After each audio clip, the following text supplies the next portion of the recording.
L'homme profite qu'il n'y ait personne aux alentours, pour discrètement emmener la fille dans sa voiture. Puis il conduit jusqu'à une villa au centre-ville, et sort Lucie de la voiture en la portant, pour la jeter directement dans une chambre secrète au sous-sol. Ensuite il ferme la porte, sort par un passage secret, utilise la corde à côté pour sceller le passage secret. Enfin il sort du sous-sol, et recouvre l'entrée avec des planches de bois. La fille se retrouve ainsi emprisonnée sans que personne ne s'en aperçoive. Bientôt Lucie se réveille de son évanouissement, regardant la pièce vide tout autour d'elle. Elle se précipite vers la porte, et tente d'ouvrir la grande porte, mais après avoir appelé à l'aide, elle n'obtient toujours aucune réponse. Lucie sombre totalement dans le désespoir. Se pourrait-il qu'elle ait été kidnappée?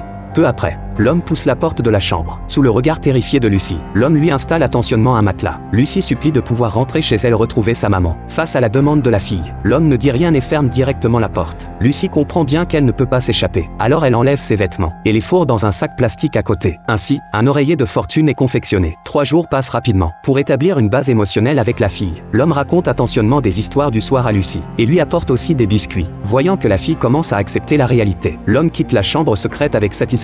Concernant la disparition de Lucie, sa mère a déjà alerté la police. Mais après des recherches continues de la police, aucun indice n'a pu être trouvé. Les policiers chargés des recherches arrivent bientôt chez l'homme. Voyant qu'ils effectuent une inspection de routine en prenant des photos, Jacques se sent très inquiet, car les policiers piétinent exactement l'entrée du sous-sol. Heureusement ils repartent précipitamment après avoir pris leurs photos. Le cœur de Jacques qui était suspendu se calme enfin. Bientôt Jacques apporte le dîner à Lucie. Lucie paniquée demande combien de temps encore elle devra rester enfermée ici. Jacques ment en prétendant avoir demandé une rançon aux parents de Lucie, mais qu'ils se fichent complètement de la vie ou de la mort de leur fille. Donc à court terme, Lucie doit rester enfermée ici. Face au dire de Jacques, Lucie n'y croit pas du tout, mais elle n'a pas de meilleure solution. Elle ne peut que continuer à rester ici. Ce jour-là, Lucie regarde le dentifrice et a soudain une idée audacieuse. Quand Jacques vient apporter le repas, elle dit que son bras est blessé et qu'elle a un besoin urgent d'aller à l'hôpital pour se faire soigner. Entendant Lucie dire cela, Jacques découvre immédiatement son stratagème. Face à la tromperie de la fille, Jacques est très en colère. En guise de punition, il enlève directement le dîner de Lucie. 4 années passant un clin d'œil, Lucie qui était robuste au début est maintenant devenue chétive. Le 1695 jour de son emprisonnement, elle a ses premières règles de sa vie. Jacques qui l'a kidnappée trouve cela très dégoûtant et décide de l'emmener à l'étage pour qu'elle se nettoie. C'est la première fois en 4 ans que la fille quitte la chambre secrète. La lumière du soleil qu'elle n'avait pas vue depuis longtemps la laisse figée sur place. Mais sous les encouragements pressants de Jacques, Lucie est obligée de se dépêcher d'aller aux toilettes pour se nettoyer. Le lendemain, la mère découvre un long cheveu doré sur Jacques